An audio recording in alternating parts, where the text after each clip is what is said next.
तो हेलो बच्चों, हमारे चैनल एजुकेशन बाय रीता में आपका स्वागत है। तो बच्चों, आप कैसे हैं? आशा करते हैं आप बहुत अच्छे होंगे। तो बच्चों, हम 6th क्लास की हिंदी की बुक का चैप्टर नंबर 6 पढ़ेंगे।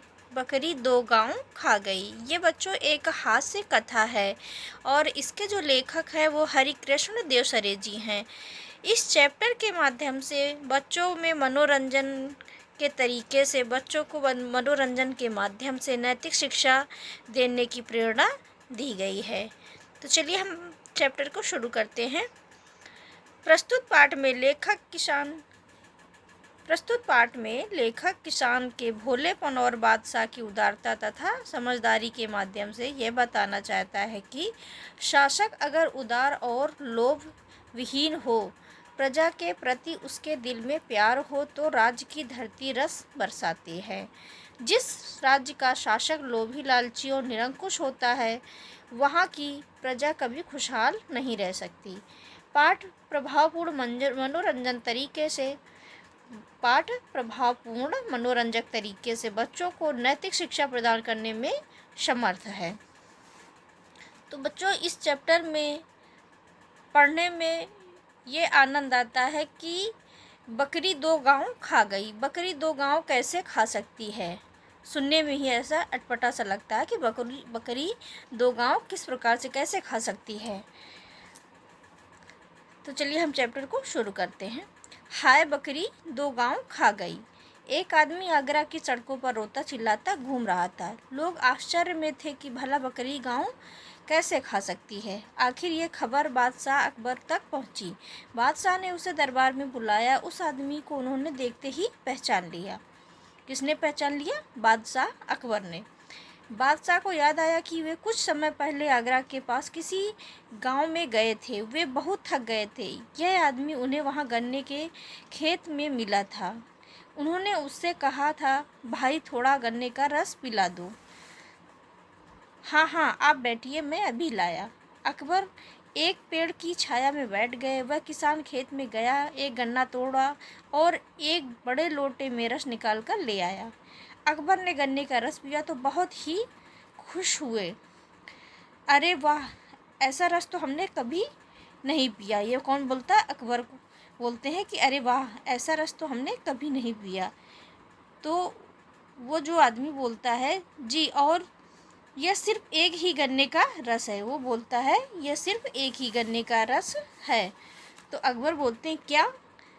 उनको आश्चर्य होता है, क्या एक गन्ने में इतना सारा रस? अकबर को आश्चर्य हुआ।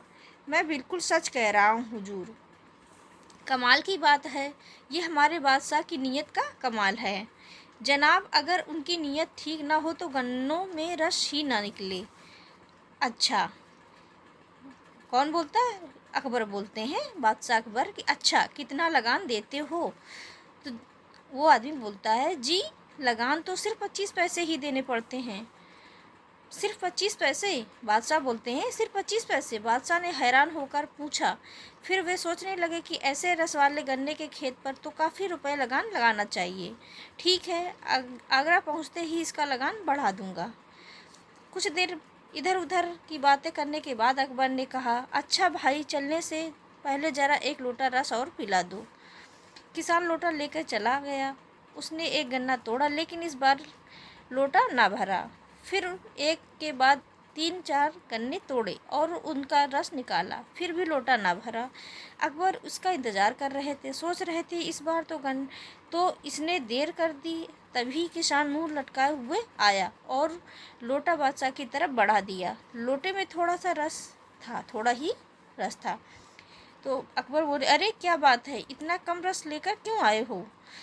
तो वो व्यक्ति बोलता है, कुछ नहीं हुजूर, लगता है अकबर बादशाह की नीयत बिगड़ गई है, उसी का असर है। अकबर को लगा जैसे कि उन्हें आसमान से ज़मीन पर पटक दिया हो। आदमी की नीयत में फ़र्क आने से क्या पेड़ पौधे पर भी असर पड़ता है? उन्हें लगा जैसे वह मामूली किसान एक बादशाह की नीयत का पाठ पढ़ा रहा है। जहाँ नीयत अच्छी है वहाँ बरकत होती है, भंडार भरा रहता है। लालच और छोटापन आदमी को कभी सुखी नहीं बनाते। अकबर ने कहा, भाई तुम जानते हो मैं कौन हूँ? किसान संशय पूर्वक बादशाह की तरफ और देखने लगा। मैं बादशाह अकबर हूँ। किसान ने घबरा कर पूछा, मैंने कोई गलत बात तो नहीं कह दी? नहीं, तुमने मुझे वह बात सिखाई है जो बड़े बड़े विद्वान भी गुरु अपने शासकों को नहीं सिखा पाते। आज से तुम्हारे खेत का लगान बिल्कुल माफ़ किया। जाओ, इस बार लोटा भरकर रस ले आओ। किसान फिर से खेत में गया। इस बार फिर से एक ही गन्ने के रस में लोटा भर गया। वह खुश होकर दौड़ा आया। उसने लोटा आगे बढ़ा दिया। अकबर ने रस पिया। फिर पीपल का एक पत्ता उठाकर बोले, हम इस पर तुम्हें 2 गांव देने का हुक्म लिख रहे हैं। कल आगरा आना और पक्का कागज लिखवा लेना। तुम्हारे खाने पीने का इंतजाम इन गांवों की आमदनी से हो जाएगा। किसान ने पीपल का पत्ता रख लिया। अकबर चले गए। किसान काम में लग गया। कुछ देर बाद वह पत्ते की बात भूल गया। किसान की बकरी आई और उस पत्ते को खा गई। जब किसान को उस पत्ते की याद आई तो उसने देखा कि पत्ता तो अपनी जगह पर नहीं है। वह रोने चिल्लाने लगा। अब भला उसे बादशाह कैसे पहचानेंगे? उस पत्ते को देखे बिना गांव कैसे देंगे? वह जोर जोर से रोता चिल्लाता आगरा पहुंचा। हाय बकरी 2 गांव खा गई। बकरी द्वारा 2 गांव खाने का किस्सा सुनकर अकबर बादशाह किसान के भोलेपन पर बहुत हंसे। उन्होंने फिर से 2 गांव देने का हुक्म लिख कर दिया और जाते जाते सावधान किया, इस बार इन गांवों को बकरी से बचाना। सारा दरबार कहकहों से गूंज उठा, मतलब खिलखिलाकर हंसने लगा। तो बच्चों, ये चैप्टर आपको कैसा लगा? चैप्टर अच्छा लगा हो तो लाइक करना। Thank you. तो बच्चों, हमने चैप्टर बकरी 2 गांव खा गई का चैप्टर हमने पूरा कर लिया था। अब उसकी एक्सरसाइज को पूरा करेंगे। तो चलिए हम एक्सरसाइज को पूरा करते हैं।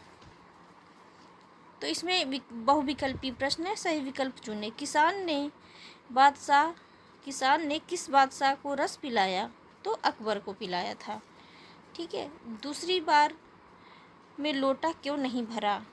गन्ना खराब निकल गया था, गन्ने का रस सूख गया था, या अकबर की नियत में खोट आ गया था? तो इसमें क्या टिक करेंगे? अकबर की नियत में खोट आ गया था।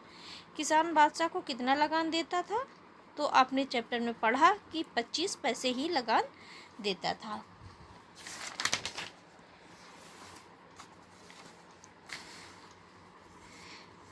बादशाह ने किसान को क्या दिया था?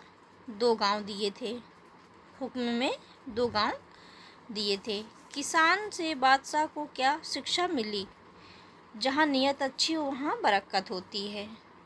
पीपल का पत्ता किसने खा लिया था? तो अभी ये चैप्टर के माध्यम से आपने पढ़ा कि बकरी ने उस पत्ते को खा लिया था।